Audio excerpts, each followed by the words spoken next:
What happens when filmmakers decide rules don't exist? In Italy of the 1970s, a generation of directors didn't just push the boundaries of cinema, they smashed them to pieces and dared audiences to pick up the shards.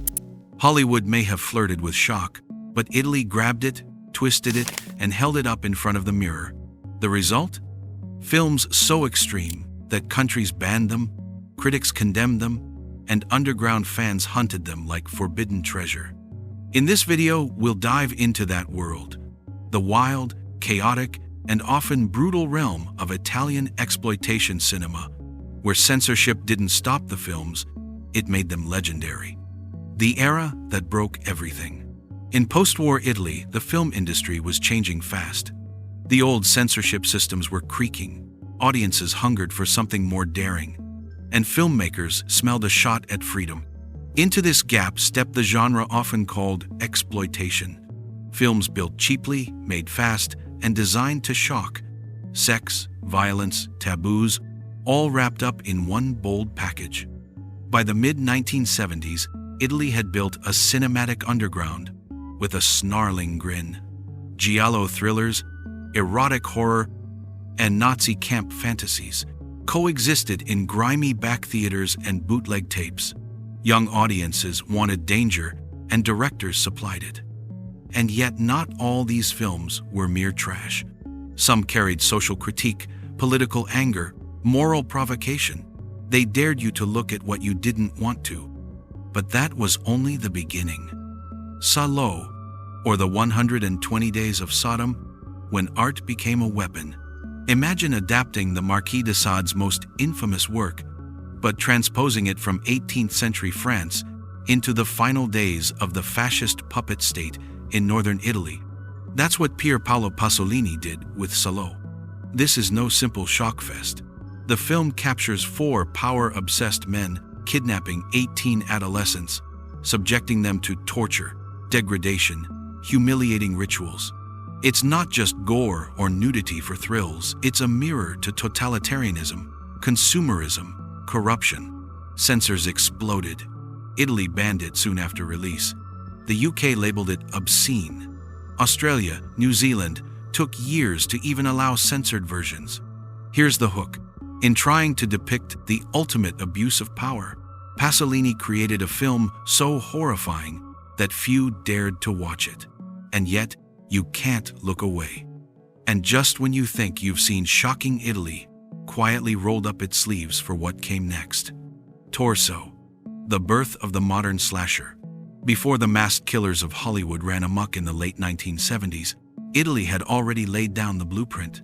Directed by Sergio Martino in 1973, Torso, original title, I Corpi Presentano, Tracce di Violenza Carnale, takes the giallo aesthetic, the mysterious killer, the stylized violence, the beautiful victims, and ratchets it up. The story. Young art students in Perugia are offed one by one. A red and black scarf becomes the killer's signature.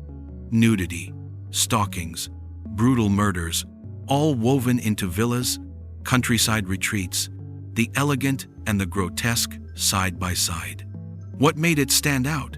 Its tension, its psychological menace. A finale in a villa that crawls under your skin. Some film historians argue it's the earliest example of a slasher film. It wasn't simply about gore. It was about fear, voyeurism, the sense that danger could strike when you dropped your guard. But fast forward, and Italy still had more tricks up its sleeve. Emmanuel in America. When fantasy went too far. Enter the world of decadent billionaires, secret underground orgies, and the whispered horror of snuff films. Directed by Joe D'Amato, this 1977 entry in the Black Emmanuel series doesn't lean subtle. It bulldozes its way through sexual taboo, moral rot, and pseudo-documentary strategies that blur lines between fantasy and something darker. From the opening beach scenes with nude photo shoots to a wild third act that dives into the snuff film mythos, the film dared to ask, how far are we willing to go and watch? Censors saw red. Italy cut it. The UK banished it. Imports became underground cult currency. What's the payoff? The film merged sleaze and social commentary. It didn't excuse the horror, it posed it. Transition.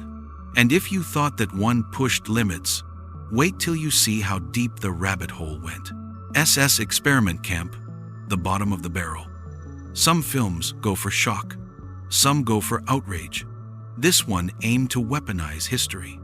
Directed in 1976 by Sergio Garone, also credited as Sergio Girone in some versions, SS Experiment Camp is a notorious entry in the Nazi exploitation subgenre. Rape, medical torture, humiliation, concentration camp setups. Here, the plot almost becomes incidental. The images are the weapon. Posters advertised women in chains, medical instruments in Nazi uniforms.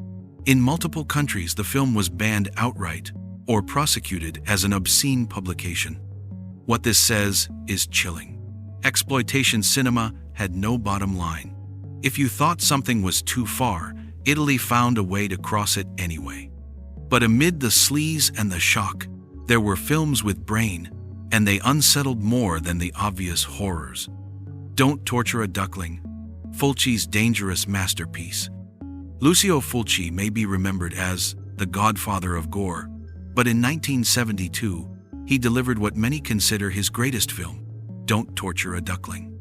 The film opens in a rural Italian village. 3 boys fool around, spy on prostitutes, stir trouble. Soon young boys begin to be murdered. The local priest, the reporter, the town witch, even the church's influence, all implicated. The film drips with critique of repression, superstition, and the suffocating power of tradition. Yet the violence is jarring. A scene where a witch is beaten to death with pop music in the background sticks with you. It doesn't feel like exploitation for its own sake, it feels like a blow to the gut. Censors didn't know what to do with it. The story attacked the church, the small town, the idea that innocence is safe. Transition. And then finally a film that didn't just cross the line, it obliterated it. Strip nude for your killer glamour meets gore. Imagine a murder mystery wrapped in Milan, high fashion, nudity, and 1,970-second sleaze. That's Andrea Bianchi's 1975 film original title, Nude per l'Assassino. A modeling agency, beautiful women, a killer who picks them off. Nudity in changing rooms, showers, every kind of setting you'd expect when the goal is to push boundaries. Censors tried to cut it. The UK slapped it with indecency bans. But fans loved it. Bootlegs circulated. Word of mouth spread. What matters here, it showed a changing Italy, one where beauty and violence, sex and death, merged in the shock market of cinema. But the final film on our list didn't just push limits. It left them behind entirely. The Gestapo's Last Orgy, cinema's forbidden abyss.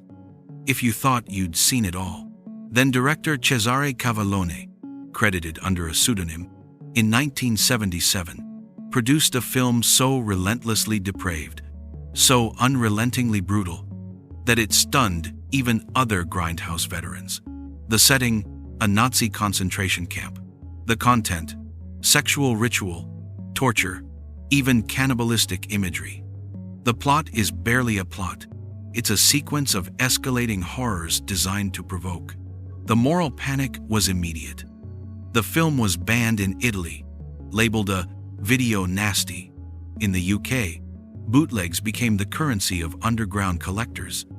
Yet, for horror devotees, this became a benchmark, a statement that there was no boundary and that cinema could be any kind of experience. And so, what does all this say about us, the viewers? Conclusion. Here's what I want you to think about. The films we just covered weren't simply made to scare or titillate. They were made to transgress, to confront power, hypocrisy, fear, desire. The censorship, the bans, the outrage, they didn't kill these films. They bound them with a myth. They turned them into legends. Why do we still talk about them? Because they speak to something in us.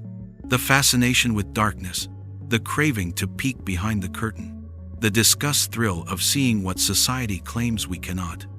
Maybe they were art, maybe they were filth, maybe they were both. Which one of these would you dare to watch or never touch? Drop your answer in the comments, share your own cult favorites. And remember, in the wild world of film, what's banned today becomes the legend tomorrow.